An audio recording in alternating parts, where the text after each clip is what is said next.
আমি চতুর্দিকের আওয়াজ বন্ধ করে দেই, পাখির আওয়াজ বন্ধ করে দেই, পশুর আওয়াজ বন্ধ করে দেই, সিএনজি ড্রাইভার আর অটো ড্রাইভারদের গাড়ি গ্যারেজে জমা দিয়ে দেই, সব দোকানদার ব্যবসায়ীরা যার যার কর্ম ছেড়ে তারা ঘরে ফিরে আসে, চতুর্দিক বন্ধ করে দেই। আল্লাহ বলেন তুমি ঘুমাবা বলে, তুমি ঘুমাবা বলে, তুমি ঘুমাবা বলে তোমার জন্য আমি দু চোখে ঘুম পাড়িয়ে দেই। তোমারে আমি মাথা ব্যথা দেই নাই, তোমারে আমি জ্বর দেই নাই, সর্দি দেই নাই।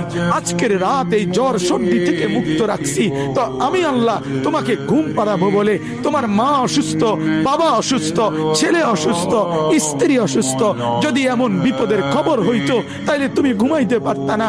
যদি তোমার পায়ে ব্যথা হইতো, আমি 2 মাস বহু রাতকে রাত আরামসে ঘুমাইতে পারি নাই, আমার পা ভেঙে গেছিল, আমি রাতকে রাত অঝরে কাঁদতাম, আল্লাহ তুমি আমার শিফা করে দাও, সুস্থ করে দাও। তাহলে আমার বন্ধু আল্লাহ বলে বান্দা তুমি ঘুমাবার জন্য আমি রাত বানালাম, আওয়াজ স্তব্ধ করলাম, দু চোখে ঘুম পাড়িয়ে দিলাম। তুমি দেখো না বান্দা, চতুর্দিকে খাট পাওয়া যায় বাজারে, আলম পাওয়া যায়, লেফ পাওয়া যায়, তোষক পাওয়া যায়, সব তো বাজারে পাওয়া যায়, কিন্তু 2 চোখের ঘুম তো বাজারে পাওয়া যায় না।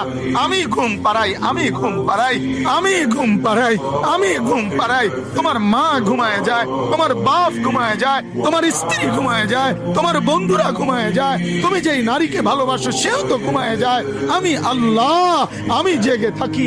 রাত 2টায় যদি তোমার পেশাব করতে উঠতে হয়, বাথরুমের জরুরত হয়, আমি ঘুমাই না, আমি 2 চোখ খুলে দেই, আবার তোমাকে ঘুম থেকে জাগিয়ে দেই। তো আল্লাহ বলেন এত কিছু করি আমি, আমি আমি বিনিময়ে আমি কি একটা সেজদা পাই না?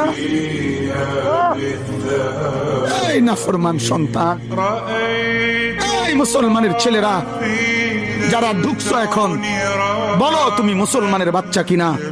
মুসলমানের বাচ্চা যদি হয়ে থাকো, কেন সেজদা করলে না? কেন 1 প্যাকেট বিরিয়ানি খাইতে আসলা? কেন আসলা বেটা?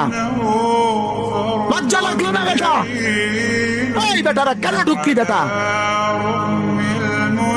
নির্লজ্জরা ঢুকলি কেন?